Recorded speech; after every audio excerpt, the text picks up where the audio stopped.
Thanks so much for joining us here on this Monday at noon. I'm Brooke Hash. Violence in Louisville over the weekend claimed the lives of 3 people in separate incidents, all within 24 hours. The most recent incident, a woman's body found near the Shawnee boat ramp.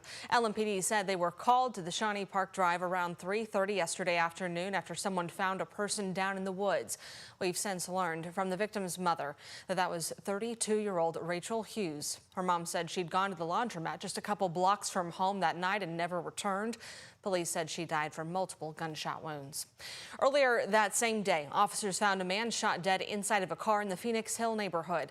LMPD said he was found behind a building on East Muhammad Ali Boulevard at South Clay Street. That was just before 11 a.m. Sunday. And even earlier that morning, police found a woman stabbed to death in Valley Station. I said officers found the woman who had died from multiple stab wounds inside of a home along Autumn Way. LMPD asked for anyone with information on any of these cases to call that anonymous tip line at 574-LMPD. Meanwhile, 2 more people are recovering from shootings that took place within 45 minutes of one another early Sunday morning. The first happened along West Hill Street in the Park Hill neighborhood. LMPD said a woman in her 30s was shot in the arm around 12:30 a.m. Then about 1:15, officers say an 18-year-old man was shot in the leg outside of Legends on West Broadway. Police said there was a large crowd when that one happened. Both of those people are expected to recover from their injuries.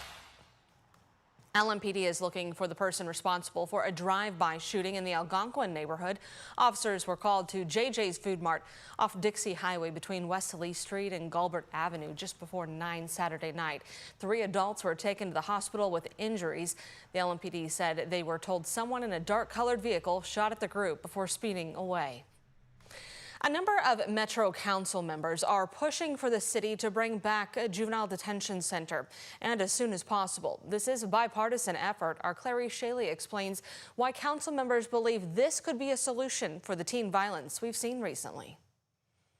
Louisville has a problem, and nobody seems to be wanting to take it serious, and that is juvenile crime. Metro Council member Kevin Bratcher is spearheading a motion. We need a detention center here in Louisville, and we need it yesterday. Urging Governor Andy Beshear and the Kentucky Department of Juvenile Justice to expedite the reopening of the Juvenile Detention Center in Louisville, which Bratcher sees as a solution to a teen violence issue.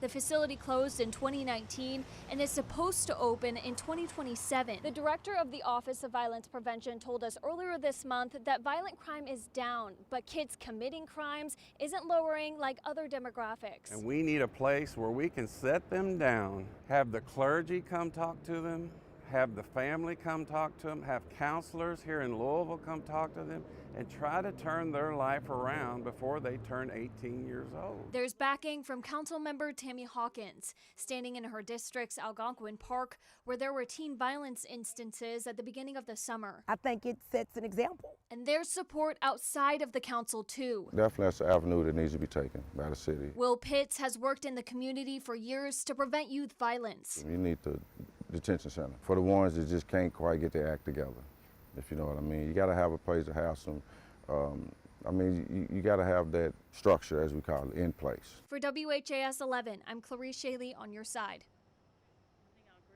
Councilman Bratcher says right now, due to the Louisville Detention Center's closure, kids are instead being sent to facilities in Adair and Warren counties.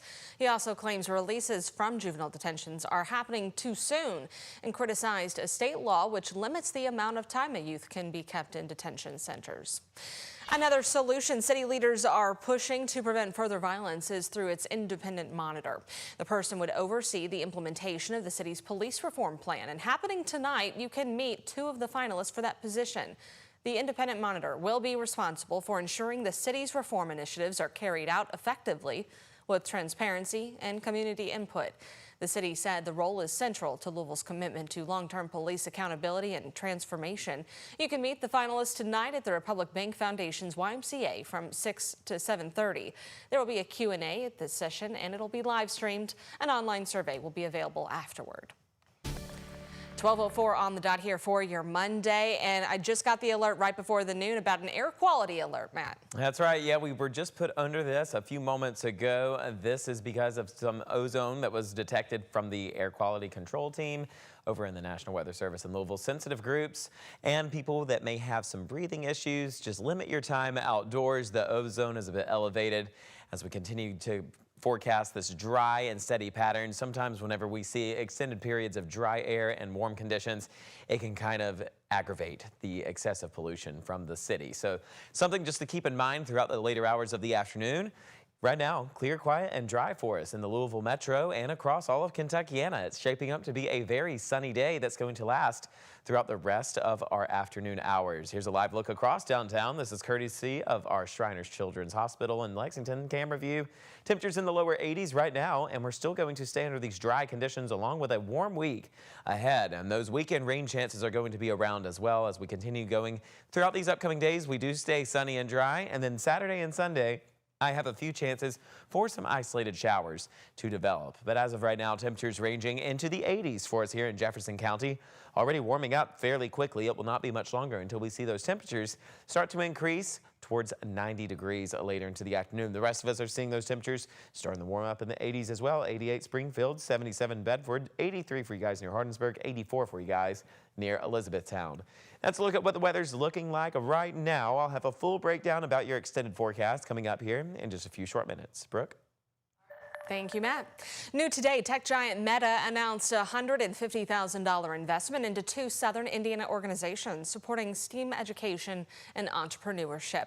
That money goes toward Maker 13, which is a nonprofit workshop in Louisville, and YouthLink Southern Indiana, an organization offering tutoring, mentoring, and other services to help young students succeed.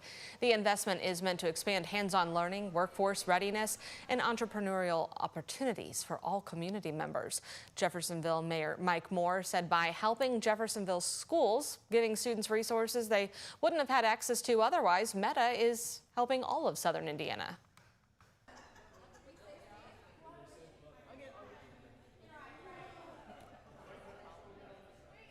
Now, during today's announcement, students got the chance also to show off what they know with those live demonstrations of their skills used within both of those communities.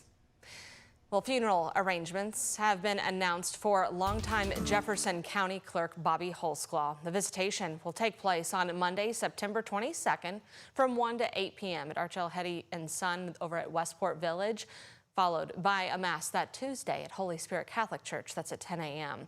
Holsclaw, who became county clerk in 1999 and held that position until her death, died last Wednesday at the age of 81. In lieu of flowers, memorial contributions can be given to the WHAS Crusade for Children. Tonight, the Louisville Metro government is giving you the chance to voice your opinion on the grand redesign of the Louisville Belvedere. Now, that meeting at the Shawnee Library will go over the design and the timeline of the project. Louisville Mayor Craig Greenberg first announced 9 months ago the decades-old Belvedere downtown would be getting that grand makeover, but during a public listening session last week, project executive Layla George presented a scaled-down rendering of that plan. She cited concerns surrounding public funds as a reason behind the decision to downsize. Tonight's meeting begins at 6 o'clock. Well, headed out on the road, paving operations on State Road 160 in Southern Indiana began earlier today. The construction will be taking place across the Clark and Washington counties between Jackson Street and South Hickory Grove Road, as well as between Casey Road and Forest Street. Construction will last Monday through Friday from 7 to 5. State Road 160 will be reduced to one lane during those hours. The Indiana Department of Transportation says the project is expected to be completed in mid-November. NDOT advises drivers to slow down and avoid distractions when traveling through work zones.